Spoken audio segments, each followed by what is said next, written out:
Let's take the right to lien first.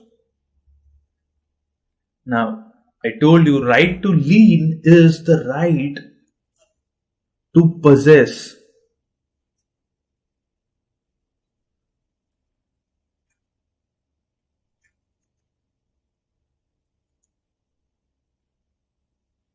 It is the right to possess or right to custody. You claim your rights over the goods. You claim your right over them. You say, I'll not release the goods. These are my goods until and unless you pay me the price. So now the seller is exercising his right over the goods. Actually, he has already made the sale. So he should ideally be giving the goods to the buyer.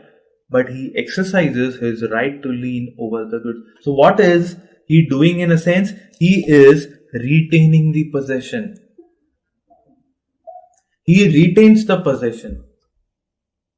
Now, the meaning of the word to retain is to be in continuous possession, to remain continuously in possession. He is not parting with the goods. He is not leaving the goods. He is not giving the goods to the buyer, but he is in continuous possession of the goods. Next, this right is available only for the unpaid price, not for expenses or damages or anything of that sort. If the price is unpaid, it is only then that you can exercise the right of lien over the goods. And even an unpaid price, whatever the portion is unpaid, let's say the buyer purchased a good worth rupees 5,000. Out of 5,000, he has made a payment of 3,000. So now the seller cannot exercise the right of lien over all the goods. Only the goods which are proportionate to 2,000 rupees, that is 40%, he can exercise right to lien. He'll have to give the remaining 60% goods of 3,000 rupees. So this right is available only for the unpaid price. Whatever damages, losses the seller incurs, he can put a claim upon the buyer, but he cannot, let's say he incurred a loss because the buyer did not pay the price. He could have sold them to somebody else at a higher profit, or possibly, he has to keep the goods with himself because the buyer is not paying the price. He has to preserve the goods. So, he has to incur a cost of storing the goods, preserving the goods. He has to make a cabinet, or he has to keep them at the warehouse where he's incurring warehouse charges. Then he cannot exercise this right of lien over such goods because of this loss. If he is incurring a loss, he have to put a claim of damages over the buyer. Next, right to lien is available only in following cases. Let's see what are those cases. First, if the goods are sold without credit. When goods are sold without credit and the price has not been paid to the buyer, then he can exercise right of lien. Not only this, even if he sells the goods on credit, the credit period should have expired. This is pretty simple to understand. Now, if the goods are sold on credit and if the credit period hasn't expired, we cannot call that seller as an unpaid seller. He'll not become an unpaid seller. So he'll not get this right. Pretty simple to understand. Only when the credit period has expired and the buyer has not made the payment, he becomes an unpaid seller and he can exercise his right of lien over the goods. Next, if the buyer has become insolvent, whether or not the credit period has expired, it does not matter. So, right to lien is available when the goods are sold without credit and the price is not paid. When the goods are sold on credit and the credit period expires and then the price is not paid. And when the buyer becomes insolvent. So once he becomes insolvent, again the price will not be paid and he can exercise his right of lien over the goods. Next point, the seller loses the right to lien when he delivers the goods to carrier for transmission without reserving the right to disposal. Now, what is this right to disposal? We've already discussed what is right to disposal in our last session. The right to disposal is the right of the seller to have the control over the goods till the time the buyer pays the price. In this case, normally what happens is, delivery is buyer's headache.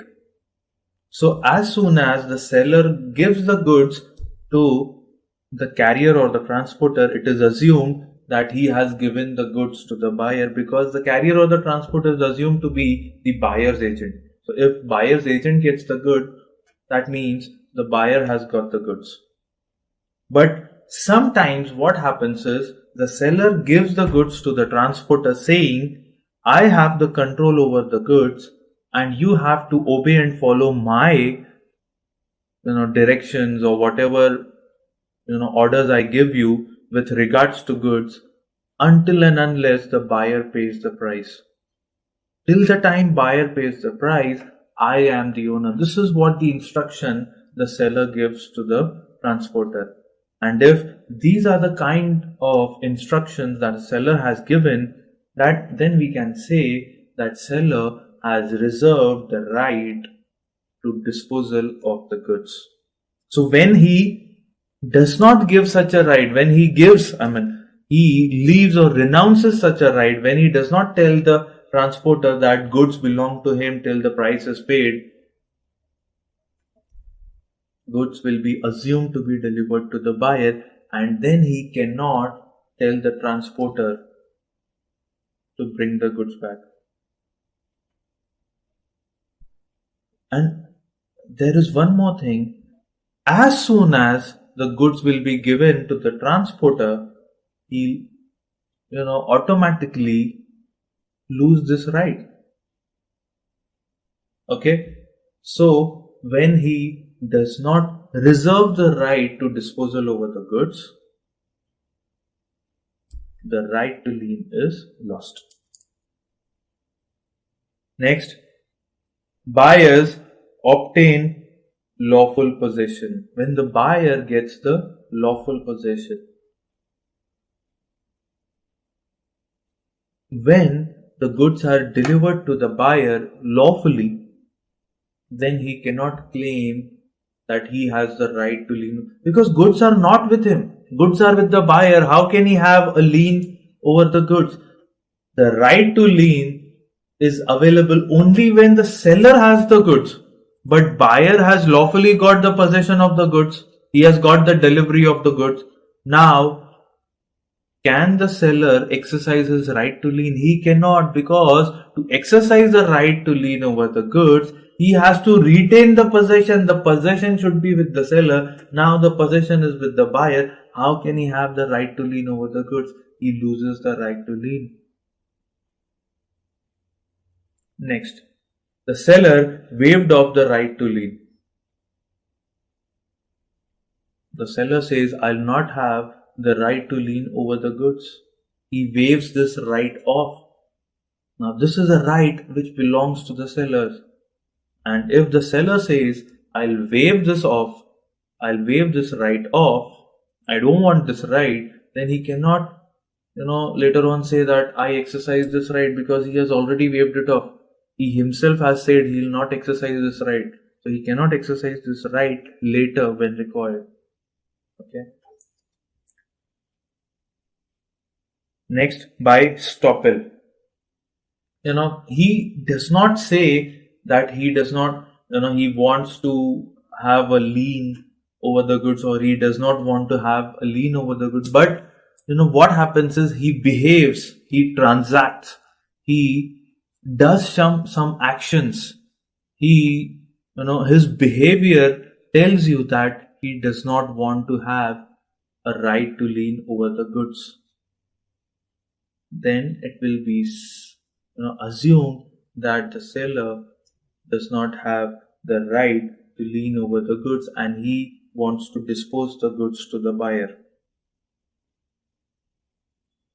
Okay, and again, when the buyer, with the consent of the seller, sells the goods, to the third party, or he disposes, by any form, he throws the goods, he, puts them in the garbage bin, he, sets them on fire, or, he sells them, whatever way the buyer disposes the goods, with the consent of the seller. Now, this consent of the seller may be, implied. The seller, now let's take an example. There is a seller A and this is a buyer B. Now he is the seller and he is the buyer. Now the seller has given the possession of the goods to the buyer, and buyer in turn gives this possession to some third party. Now this is happening in front of A, who's the seller. A gives the goods to B and B, before A, in front of A, gives the goods to C. That means A is not objecting to this, and thus he will be stopped from claiming his right of lien over these goods. Stoppel means to stop. Because he did not stop B from giving the possession of the goods to C, later on he will also be stopped from claiming his right of lien over the goods. So this is the meaning of stoppel, that is to stop. Last point, I'll just erase this thing out.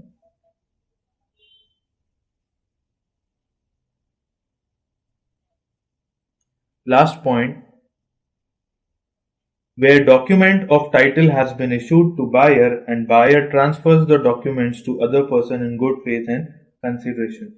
Now this is a point wherein the goods physically have not been delivered, but the document of title of the goods, that is, let's say a bill or invoice or bill of lading, warehouse receipt, dock warrant, or anything of that sort, the buyer has got from seller, and he gives it to some other person for valuable consideration, and that the new buyer or the third party gets this document to title over the goods in good faith. Now this is similar to the fourth point above. The only difference here is, in the fourth point, the goods were physically being given. Here, the goods are not given, but the document which claims the title over the goods is being transferred. That is the only difference. So, even if the goods are not given, the documents are transferred, even then the seller will lose the right of lien over the goods.